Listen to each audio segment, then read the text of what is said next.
Oh dear, the weather this year, this spring, it's now so soggy in the garden. I'm Rosie Hardy, this is Rosie Hardy Gardening. I just want to reiterate to you about the fact that it's obvious, isn't it? You drive down the roads, you see anywhere near rivers and the floodplains are really wet.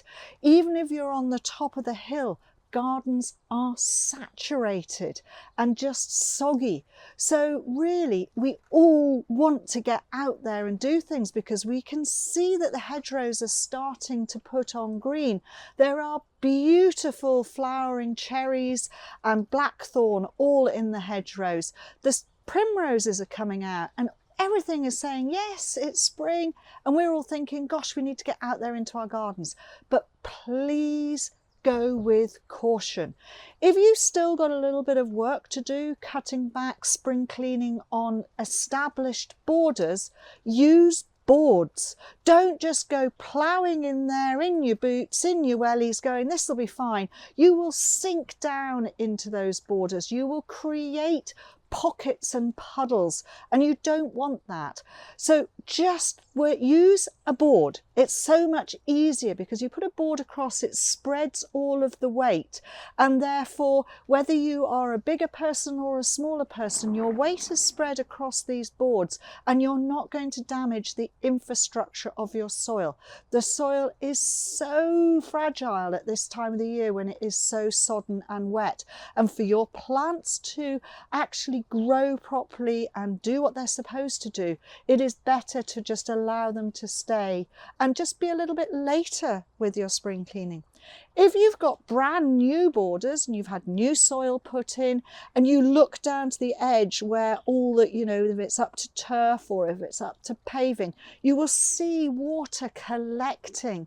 Please don't go onto those and try and start planting. Just leave them, let the natural, sort of the weather will pick up. Let them naturally dry out and then you will be able to get on there and plant. At the moment, the water is just staying contained at the top, and you're going to do more damage to those borders by going in there and digging and everything else.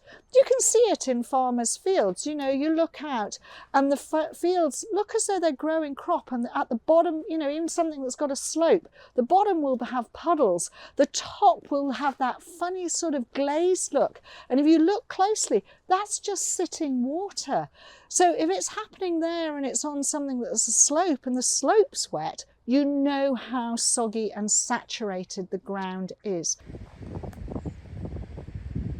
It's not just in gardens that are sodden.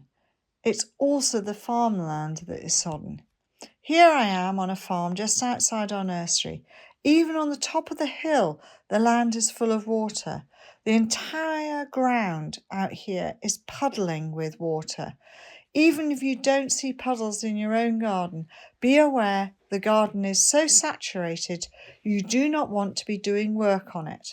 So I reckon this would probably be the best video for me to announce that we have gone into partnership with Genus Clothing to keep you warm and dry in all of this soggy weather. Have a look at the different clothing options they have available by clicking on our link below. Now back to the video. So just look at other jobs that you can do. Bit of maintenance around the place. Perhaps your shed and your tools need cleaning. Perhaps you can go into your greenhouse. I am sure that everybody who is gardening has got the most spick and span greenhouses that they possibly can have because they know they cannot get onto their borders. Even raised beds will be saturated, so be aware of that.